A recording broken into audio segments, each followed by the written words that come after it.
Hi there, this is Aaron. Well, the first thing I should say is Happy New Year, because it's day one of 2016 on the allotment. But of course, as you can probably gather, I'm not actually on the allotment. It's really wet. It's too wet to really do anything. There's a few things that I'm working on at the moment to try and build up the infrastructure for this coming year. But in terms of actually readying the ground, I mean, there's so much rain that's fallen, as it has everywhere. Anybody that's looked at Wales and the north of England, I mean, you poor guys, you've been thumped. So my sympathy to anyone who's experiencing sort of all these adverse weather conditions. But it is time to get the season underway. And the first thing I'm going to do is start off the season with my onion seeds. So here are my onion seeds for this year. I've managed to get hold of some Kelsae onions. And there is an absolute shortage of Kelsae onions all over the place at the moment. And the reason is that the very wet autumn absolutely destroyed most people's seed collections.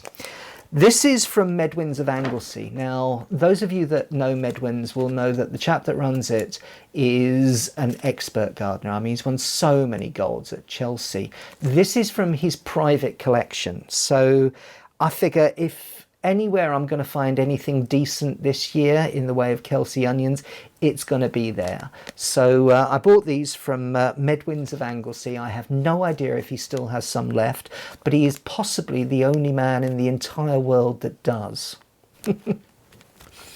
So get your order in quick.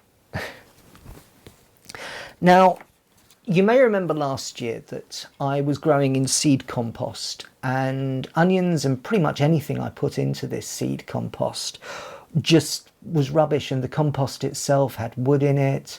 It got waterlogged too easily. It wouldn't let go. It was just rubbish.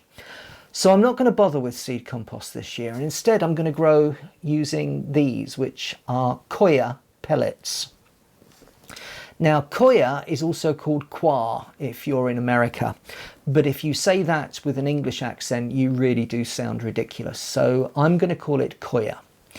And for those that don't know what it is, it's ground up coconut husks. You know, the hairs around the coconut. It's all of that that's ground up, that's dehydrated, and then it's compressed. And that makes it really easy to transport, like this, in this form. Now, when you get it, the first thing that you need to do is to rehydrate it. And that's what I'm about to do. Now, there's a couple of things that you need to be aware of with coir. And first of all, it has no nutrients. So you may just as well try and grow things in sand. Now, seeds don't need anything to get them started, and certainly don't need much. Seedlings need a bit more. So if you are growing in coir, by the time they get to a seedling, you need to either think about giving them a feed or transferring them into compost that's got more nutrients in it. Now, what I'm going to do is I'm going to sort of grow them, just so that they get a little bit on. And then I'm going to add weak feeds, and I'll show you that as I do it. And then finally, once they get a little bit more, then I'm going to put them into pots. And at that point, they will be ready to go out into the greenhouse. So the first thing that we want to do is to hydrate these. So let me show you what you do. You just take some water and you splash it on. And I mean, you can't really put too much water on these. Let me change the angle and you can see what's going on. Well, here I've got some that are starting to expand, and you can see them. Now, you really can't give these too much water. If you see here, I'm just going to pour that on, because they are dehydrated, and they will suck that water up, like an absolute sponge. And as they do, and you can see some of them that are doing it, they start to expand. Well, the coir's been soaking now for about 15-20 minutes, and just as they expand, I'm just taking them and putting them into this module tray, and that's just really for convenience. so that they don't fall about, and also so that they'll be sort of really easy to pot on when I'm ready. So I've nearly got them all done now, and it's just a case of pressing them in. The other thing that you've got to be careful of with coir is that some of it is made with salt, which is why it's actually a really good idea just to soak these with water, because obviously salt is harmful to plants. And what you want to do when you expand the coir is to, you know, try and wash away any of the salt that's there. So obviously salt dissolves in water, so as much of it as possible hopefully is now in this bath, and very little of it, if any, and certainly hopefully not enough to harm my plants, is left in the coir pellets. Not all coir is like that. It's the way that it's produced, it's where it's produced. Unless you know exactly sort of that the particular manufacturing method that's been used, then you won't know for certain whether it's got salt in it or not. But this method that I've tried now over a couple of years seems to work, because I've never had plants that when I've grown them in coir, they've just sort of wilted away as if they've been attacked by salt. So that's all of the coir pellets now in the modules. I've still got some water left in the bottom of the tray, which I am about to throw away. So now it's a case of just sowing the seeds. All of the coir's expanded now, and I've placed it into the modules. Any excess water that's, you know, if the coir is super saturated, that'll just drop through the modules into the reservoir. So now it's just a case of using my trusty dibber, my pencil, and putting one seed into each module.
Well, that's my onions seeds planted. I've got a few seeds left, which hopefully means that if any of them don't germinate, and I'll hopefully be able to see which ones don't germinate quickly, I can just pop another one in. Now, I'm hoping I have much better germination rate this year than I did last year, because last year it was an absolute disaster. So as always, this is a learning experience, and well, here's another year when we'll learn something. Now, there were two things that really went wrong with last year. The first one is that the seed compost that I was using really wasn't up to the job. Now, the other thing is that I keep these on the windowsill because I didn't have my greenhouse last year. So in early January and February and even into March, these were not really getting enough sunlight. So for this year, there's not enough sunlight out on the plot either at the moment. So, you know, even if I had my greenhouse up and ready, there wouldn't be much point in putting them in there. So what I thought I'd do was to put these under lights. And so I went out looking for what lights do, how they work, why they work, and I did an awful lot of research on this. Now, what I came up with is that there are two of the spectrums where light can affect plants. The first one is a blue-white light, and this is very similar to a daylight bulb. But the other one is a red light. Now, there are some people that say that blue lights promote root growth and stem growth, and red lights promote flowering. And there are other people that say, well, actually, both of those needs both of those spectrum of lights. I don't know which is right, but I thought that there would be no harm in giving them both types of light. So what I did is I went out and bought some of these, which are standard light bulbs with standard fittings. Now, these are 6,500 kelvins. Now, kelvins is how you measure light spectrum, and they are 30 watts. What I thought to myself is, if I get a few of these, and I actually had 5 of them delivered, so 30, 60, 90, 120, 150. So that was going to be 150 watts. Now, what they say is that you should have equal amounts of the blue light and of the red light. So 150, perfect. I looked around for a light bulb that was going to give something close to that was in the red light. Now, the red light is 21,000 kelvins. And I found online a light bulb, 21,000 kelvins, 125 watts. So I thought, well, that sounds brilliant. One of those will be perfect. And so I had it delivered. What came in the post was this. I mean, this is a lightsaber. It's got the right spectrum level, which is 21,000 kelvins, but I mean, it hasn't even got a standard fitting. So I wasn't quite sure what to do with this. So I had to start looking up things again. What I did know is that in the room that I've got available to actually build these lights in, that if I was going to put one of these and the equivalent number of the smaller light bulbs, I wasn't going to have the space. And I was probably going to be pulling up far too much in the way of electricity as well. Fortunately, these are CFL bulbs. They don't have a massive drain. And so what I decided ultimately to do was to purchase this one's blue cousin. So now I have what effectively is professional grow lights. So I've got the 61,000 and I've got the 21,000. So then what I needed was to figure out what kind of fitting I was going to need to fit these in. And I found online this. This is a professional grow light with a reflector.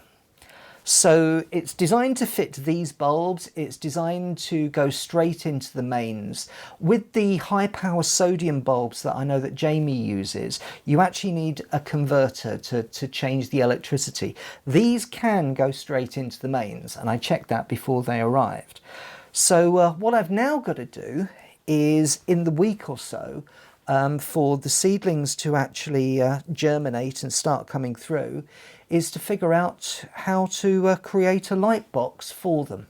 So that's what I'm going to be doing over the next week. What I've learned over the last few years is that gardening is very much about building infrastructure. So if you have the infrastructure, then you'll get good results. Now, building the infrastructure can cost quite a lot of money, and so what I've tried to do is to just build a little bit each time. So this year it's all about building the infrastructure for the lights, so for early growth.